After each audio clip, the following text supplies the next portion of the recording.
Hello guys, নমস্কার। আজকে আমি দেখাবো সাবুদানার দুর্দান্ত স্বাদের একটা রেসিপি। তো পুরো ভিডিওর সাথে থাকুন।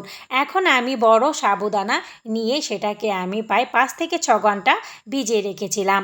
এটা যখন ফুলে আসছে তখনই কিন্তু আমি এটাকে সিদ্ধ হতে দিয়েছি। তো এটা যখন হালকা সিদ্ধ হয়ে আসবে তখনই কিন্তু আমি একটু সূর্যমুখী তেল দিয়ে দিলাম বন্ধুরা। যেহেতু আজকে দানা আহার করা যাবে না, তার জন্যই কিন্তু এটা আমি রান্না করছি। তো বন্ধুরা, এটা প্রায় সিদ্ধ হয়ে আসছে। তো এর মধ্যে আমি আলুটাকে পিস পিস করে কেটে নিয়েছি কিছু পরিমাণ, আর হচ্ছে কাঁচা লঙ্কা, আর হচ্ছে পানি লাউটা নিয়ে নিয়েছি। আপনাদের এখানে যে ধরনের সবজি দানার মধ্যে পড়ে না সেগুলো নিতে পারেন। এখন এখানে একটু সিন্দুক লবণ আমি দিয়ে দিলাম বন্ধুরা। দেখো কতটা ঝরঝরে হয়েছে আমার এই সাবুদানাগুলো। ওই তেল একটু দেওয়ার কারণে ঝরঝরে হয়েছে, আর একটা কিন্তু আমি জল দিয়ে ধুয়ে নিয়েছি।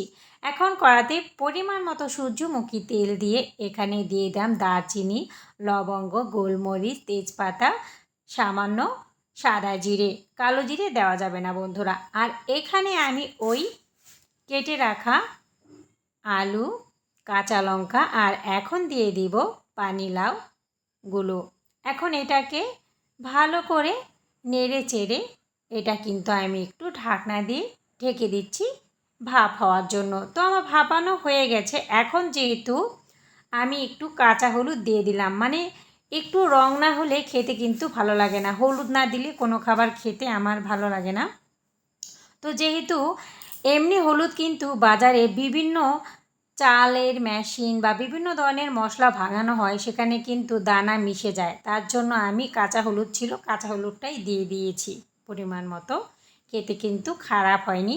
রেসিপিটা দেখুন, ভালো লাগলে আপনারা বানিয়ে খাবেন। তো প্রায় আমার মোটামুটি এটা ভাজা হয়ে গেছে। এখন এখানে আমি সাবুদানাটা অ্যাড করে দিলাম। সামান্য কিছুক্ষণ নাড়াচাড়া করার পরে কিন্তু তৈরি হয়ে যাবে আজকে আমার সুস্বাদু সাবুদানার ফ্রায়েড রাইস।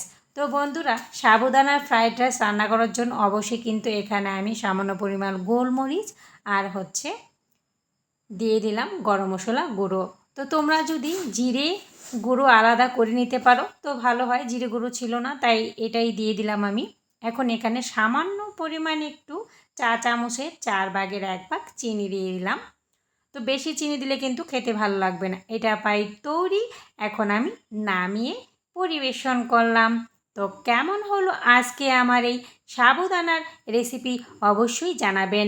মহাদেবের পুজো কিংবা একাদশীতে ভোজন করতে পারবেন, যেদিন দানা আহার না করা যায়। যারা ফল আহার করে থাকতে পারেন না তারা কিন্তু এই রেসিপিটা ট্রাই করতে পারেন।